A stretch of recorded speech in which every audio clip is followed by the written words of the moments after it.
सरकार में बैठ के हम लोगों का जो उद्देश्य है वो सेवा करना है। सेवा गरीबों की, सेवा माताओं की, सेवा वनांचल में रहने वाले हमारे आदिवासी भाइयों की, सेवा हमारे किसान भाइयों की, मजदूर साथियों की, और सेवा संत महात्माओं की, और सेवा गौ माता की। तो लगातार इस दिशा में हमारी सरकार ने काम करते हुए लगभग अब 5 वर्ष पूर्ण कर लिए हैं। इन 5 वर्षों में अनेक ऐसे अवसर आए कि हम लोग ये काम कर पाएंगे, नहीं कर पाएंगे, हो पाएगा, नहीं हो पाएगा। आप सबको पता है कोरोना काल आया, कोरोना में विकट संकट, पूरे ये वैश्विक महामारी, उस समय किसानों को हम लोग राजीव गांधी किसान न्याय योजना का पैसा दे पाएंगे, नहीं दे पाएंगे, लेकिन छत्तीसगढ़ महतारी भी कृपा रही, संत महात्माओं का आशीर्वाद भी रहा और अन्नदाताओं का बड़ा विश्वास हम पर रहा है, और इस कारण से निरंतर राजीव गांधी किसान न्याय योजना हम लोग संचालित कर पाए। उसी प्रकार से भूमिहीन श्रमिक न्याय योजना, गोधन न्याय योजना के बारे में बड़ी चर्चा, और अनेक सरकारों ने अनेक योजनाएं बनाई, कार्यक्रम चले भी, चल रहे हैं, आगे भी योजना बनाते रहेंगे। बहुत सारे सामाजिक संगठन हैं जो बहुत ही श्रद्धा पूर्वक गौ माता की सेवा करते हैं, गौशाला चलाते हैं। हम लोग जब भी संतों के बीच में जाते हैं,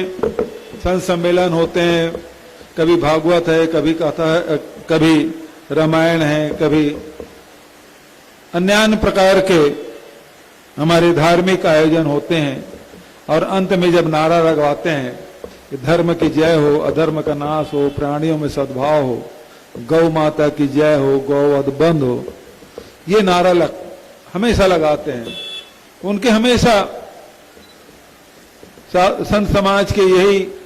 हमेशा उनका ध्यान गौवंश की रक्षा में और गौ माता की सेवा में निरंतर उनका रहता है। और कोई भी व्यक्ति यदि गौ माता की सेवा करते देखते हैं तो संतों का हाथ आशीर्वाद के रूप में अपने आप उड़ जाता है, क्योंकि उनके हृदय की बात होती है। हम लोगों ने देखा कि गाय के नाम से बड़ी राजनीति पूरे हिंदुस्तान में, लेकिन उसके साथ साथ जो आज गौपालन अनार्थिक हो गया है, घाटे का सौदा है, आज आधुनिकीकरण है, मशीनीकरण हो गया है, ट्रैक्टर आ गए, हार्वेस्टर आ गए, बहुत सारे ऐसे यंत्र आ गए कि अब बैलों की आवश्यकता नहीं है। आवश्यकता नहीं होने के कारण से जो डेयरी है उस पर पूरा भार आ गया, जो दूध देने वाली जो गाय है उस पर पूरा आर्थिक बोझ, जो दूध अनुत्पादक जो जितने भी हमारे मवेशी उनका भार आ गया। तो जो डेयरी है या गौपालन है वो बड़ा घाटे के सौदा, और यही कारण है कि जो दूध देने वाली गाय को तो घर में बांध के रख लेते हैं, लेकिन जो दूध नहीं देते, ऐसे चाहे गाय हो, और बैल तो सवाल ही नहीं उठता, लेकिन बैल की आवश्यकता अब कम हो गई है, तो ऐसे को खुला में छोड़ देते हैं, और फिर वो मुश्किल होता है खेतों को बचाना, फसल को बचाना, और जो संत समाज है उसको देख के उसके मन में पीड़ा उठना स्वाभाविक। ऐसे में हमने छत्तीसगढ़ में देखा, हमारे यहाँ गौशाला के नहीं गौठान की परंपरा रही है, दहिहान की परंपरा रही है छत्तीसगढ़ में। हमने उसे मजबूत करने की कोशिश की। आप सब जानते हैं कि जैसे जैसे जनसंख्या बढ़ती गई, लोगों की आवश्यकता भी बढ़ती गई, और ऐसे वैसे वैसे जो गौठान की जमीन है उसमें मकान बन गए, जो चारागाह जमीन है उसमें खेत बन गए। तो आज न मवेशी चरने की जगह है, न उसके बैठने की जगह, और ऐसे में फसल में चरेंगे नहीं तो और क्या करेंगे। ये दुर्दशा लगातार बिगड़ती रही, और तब हम लोगों ने गौठान फिर से पुनर्जीवित करने की कोशिश की और करीब 10,500 गौठान हम लोग बनाए हैं, जिसमें 10,250 गौठान पूर्ण हो गए हैं, 200-250 बचा है, उसे भी हम लोग पूर्ण करेंगे। उसके माध्यम से कहीं 3 एकड़, कहीं 5 एकड़, कहीं 10 एकड़, कहीं 15 एकड़ तक के जमीन हमने आरक्षित की और इस 10,500 गौठान में लगभग 1.5 लाख एकड़ जमीन हमने आरक्षित कर ली, बिना किसी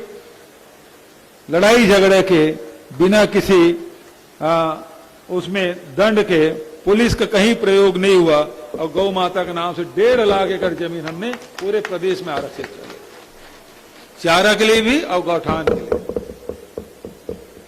अब ये आर्थिक कैसे बने? हम सबकी आस्था गौ माता पे, लेकिन जब उसको पालना कठिन हो जाए तो फिर उसकी इज्जत नहीं रह जाती और फिर पीड़ाएं वो संतों के मुख से, मुखारबिंद से वो फिर निकल पड़ता है। ऐसे में हमने सोचा कि ये गौशाला बहुत सारी सरकारें चला रही है, पिछली सरकार भी गौशाला चलाए और गौशाला बना भी, उसको जमीन भी दिए, उस चारा के लिए पैसा भी दिए, लेकिन दुर्भाग्यजनक बात यह है बहुत सारी संस्थाएं बहुत अच्छा काम कर रही है और आज भी कर रही है, लेकिन जो लोग लालची किस्म के लोग हैं,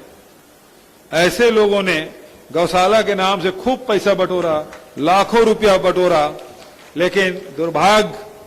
ये हमारे छत्तीसगढ़ में ऐसे ऐसे गौशाला चलाने वाले हुए, वो गौशाला गाय के पैसा खा खा के तो मोटा होते गए और चारा नहीं मिलने कारण से गौ माता दुबली होती गई और वो मर भी गई। मरने के बाद उसकी चमड़ी, उसके हड्डी और उसके हथेलियां